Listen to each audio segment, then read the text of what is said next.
Welcome in to Titans Today by Chat Sports. Matthew Peterson here with a bit of a different show because, of course, the biggest story right now in the NFL is Buffalo Bills safety Damar Hamlin, who underwent cardiac arrest on Monday night in Cincinnati against the Bengals. Our deepest thoughts and prayers are with Damar Hamlin, his family, friends, and the entire Buffalo Bills organization. The entire NFL community right now is rallying around Damar Hamlin. I mean, just look here at the sheer volume of tweets from the entire league coming in, pouring in love and support for Hamlin during these extremely difficult times. Not only this, but all 32 NFL teams just changing their Twitter profile picture to this image here. Pray for Damar. We love the NFL. We love watching our teams play, but yesterday was a very important reminder of the human element, right? And the humanitarian side that took over and showed that at the forefront, it is the most important element of our beloved sport. It was awesome to see the great and extraordinary sheer volume of love and overwhelming support coming in for Damar Hamlin and the entire Buffalo Bills. I mean, for example, I'm sure you've seen or we've all heard of the GoFundMe for his charity donation, for his charitable organization, which donates toys to kids in need, and which started as a goal of $2,500 back in 2020. Well, as of today, it's across $4 million, and I'm sure by the time you're watching this, it's close to $5 million. The number of donors coming in from over 150,000 people. Now, I've included the link, by the way, to this GoFundMe in the comments. It's in the description of today's show as well. So if you feel so inclined and you would like to make a donation, by all means, feel free to do so. But to Damar Hamlin, our entire thoughts and prayers are with you right now, and we are all pulling for you to make a quick and full recovery.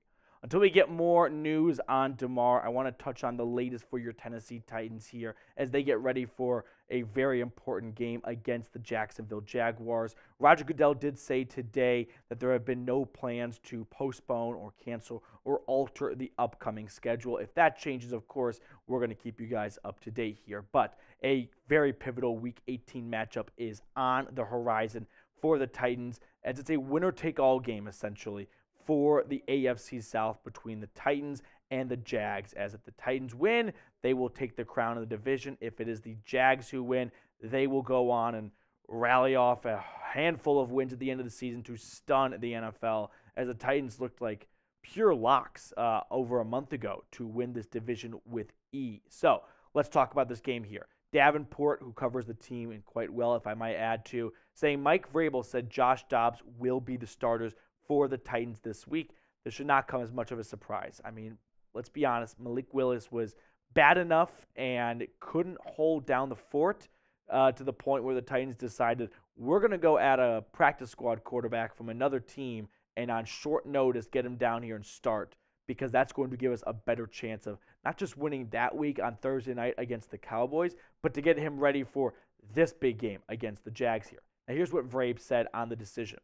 I talked to both quarterbacks and let them know that Josh will be our quarterback for this week, and Malik has to continue to prepare like a starter. I am fairly confident Malik is going to do something to help us win in this football game. So I am hopeful, and I know he will continue to prepare like he has and continue to improve throughout practice. Now, Josh Dobbs, who made his return to the Volunteer State, was a little under 50% completion percentage, a little over, but I thought Dobbs played really well. For the circumstances, for short notice, for learning the offensive line's names in the huddle pretty much, I thought Dobbs played really well. Now, he is, of course, if you haven't heard, a really smart guy. As a UT alum, I don't think I'll ever get tired, or maybe I will one day get tired of hearing how he's a rocket scientist. But can he win now on the biggest stage in his return, right, to the state where he played collegiate football down the road on the opposite side of I-40 in Knoxville? Now, some important injury news to hit on here, because this game is being played on Saturday, so everything sort of shifts up a day or two.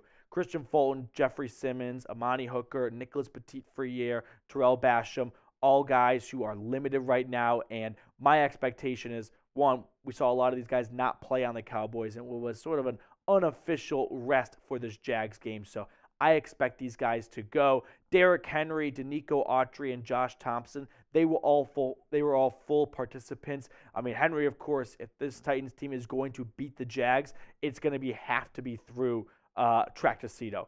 Dylan Cole was a limited participant, and Devontae Harris did not practice in preparation for this game. I've got some keys to victory for the Titans now here. You have to let Derrick Henry carry you. I really would be blown away if the Titans win this game because Josh Dobbs goes out there and throws 3 touchdowns and 350 yards. No, you need to dominate on the ground, and that's going to run through number 22. Derrick Henry with a week off. I mean, even when he doesn't get a week off, he still puts up unbelievable numbers. So the added week off hopefully should boost him even more. And he's had a lot of success against the Jacksonville Jaguars in his career. You look at the career stats in 12 games, he averages more than 1 touchdown a game. 1,200 yards in 12 games. I mean, those are a season worth of numbers against just this one opponent. He's averaging 5.5 yards per pop, and he averages over 100 yards per game against the Jaguars. Now, if you go back to Week 14, in what was a very underwhelming performance by the Titans, just 17 carries, 121 yards, 1 touchdown, but he did uncharacteristically fumble twice in that game. Second key to victory here for the Titans. The secondary, they have to ball out, right? You are playing a Trevor Lawrence Jags team where whenever we talk about sort of the young up-and-coming quarterbacks, it's always Mahomes, Burrow, Allen, Herbert. Trevor Lawrence is starting to emerge into that class, as he should. He was the number 1 overall pick for a reason. The Titans allow the most completions and passing yards per game in the NFL, and Trevor Lawrence is starting to really come to form and really start to look like the can't-miss prospect that he was. The last 4 games, 7 touchdowns, 2 interceptions, completion percentage a hair below 70, and 266 yards per game. I mean, these are the numbers Jags fans have been waiting for, and he is delivering now. So I look to this unit right here. Kristian Fulton, Roger McCreary, Amani Hooker, right? This secondary is going to have to play very smart and very well because right now Trevor Lawrence, I don't want to say he's cooking because that's probably a curse, so maybe I will, but he is indeed in his bag here. This, in my opinion, is where the game will be decided. Derrick Henry can score 3 touchdowns. Trevor Lawrence can put up more than 3 touchdowns. So it's going to have to be a balance of it's not just Henry who's going to motor this team to a victory without some sort of help from his defense to make a key stop or 2 in the second half. Third key to victory for Tennessee, keep the offense on the field. A great way to avoid Trevor Lawrence throwing for nearly 300 yards in the game is let him watch the game from the bench here, okay? The Titans offense, let's look at some defining stats, if you will. The Titans offense, 920 plays. Compare that to opposing offenses, 1,000. 5,000 yards, 6,000 yards. You see the trend here. The Titans offense has not been an offense that takes up real estate on the field. We're far too often seeing them come on and just as quickly exit, and this is putting a lot of stress and strain on the defense, okay? The disparity right now, this is not a stat against the defense here. It is on the offense for not being able to sustain long drives, eat up the clock, control the clock. I remember watching the Browns-Commanders game on Sunday, and Carson Wentz was able to engineer an 11-minute drive.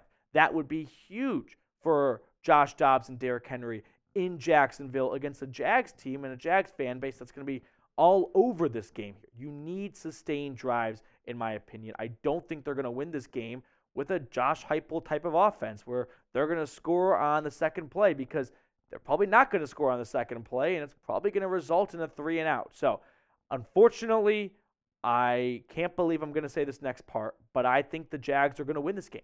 I think the Jags are playing better football, and Mike Vrabel and company are going to end the year on a horrible losing streak that's going to create a very, very long offseason of wondering what is next for Tennessee.